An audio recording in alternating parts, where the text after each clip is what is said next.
Now that I have 3 months into traveling full time, and I don't want to talk about the positives, because sure, traveling full time has been an incredible experience. There are so many positive things about it. For me, it's been a dream come true, being able to connect with so many incredible people, see so many incredible places. But there are things that I really didn't even think about that much before choosing to dive into this journey. And so I wanna share them with you guys. I have a list right here just to keep this sweet and short. The first thing is that I'm traveling full time. You are not going to be actually traveling and exploring and seeing new places every single day of the week. I mean, there are weeks where I find myself where I'm pretty much just going out and about, probably not even 2 to 3 days a week. Because when you're traveling for a time box vacation, let's say 2 weeks or 3 weeks, you know that you have a specific amount of time and you want to try to fit in as much as you can.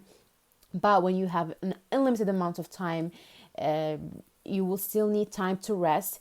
You will still need time to clean around your accommodation, maybe make some food, do laundry, do some chores, run some errands, and it's going to be pretty much very similar. Some days will be very similar to your normal life, and that's okay. That's a normal thing. It's just that we don't talk about it or picture it when we are thinking about full-time travel.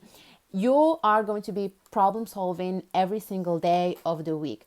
No matter how good of a planner you are when it comes to planning your travels ahead of time, even if you plan, let's say, 3 weeks ahead of time, 4 weeks ahead of time, there's just so much that you can plan. And you will find yourself solving problems every single day and thinking about what's next. While when you are going on 2 weeks or 3 weeks vacation, you can pretty much plan every single day of that whole vacation and you're done. But now you always have something to think about. You always have another leg of the journey to think about and prepare for, which for me personally, I try to leave it spontaneous in many parts of the journey because I feel like that's where the excitement is. But you're just gonna have to accept the fact that every day you will be thinking about what's next every single day, and that's just part of the deal. The third thing is that people, generally speaking, are more likely to help you than harm you, which usually when you talk about traveling solo in general,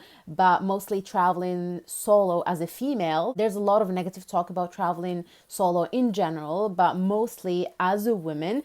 But people that you meet on the road, they are more likely to help you and support you if you need help than to harm you. Of course, you have to be careful. You have to make sure that you're not putting yourself in weird or dangerous situations, but still, there are more good people out there than bad people. Your problems will travel with you, whether they are big or small. If you had health problems, they are coming with you on the road. If you had mental health problems, they're still coming with you on the road. If you had problems in your relationships, they're still coming with you on the road. You're not, you don't expect that this, not that I expected full-time travel to solve all of my problems, because that's not how it works, but I appreciate it more that I am on the road right now, because sure, I knew about it, read about it, heard about it, but when you are on your own, it's like, man, these problems, they're not going anyway. If you have any struggles with yourself, between you and yourself, they're still coming with you on the road, and you have to make space or headspace or even time for you to sit down and think through them or fix them if they can be fixed. Even with your habits, if you have good habits, they're coming with you. If you have bad habits, they are coming with you on the road. So that's something to think about.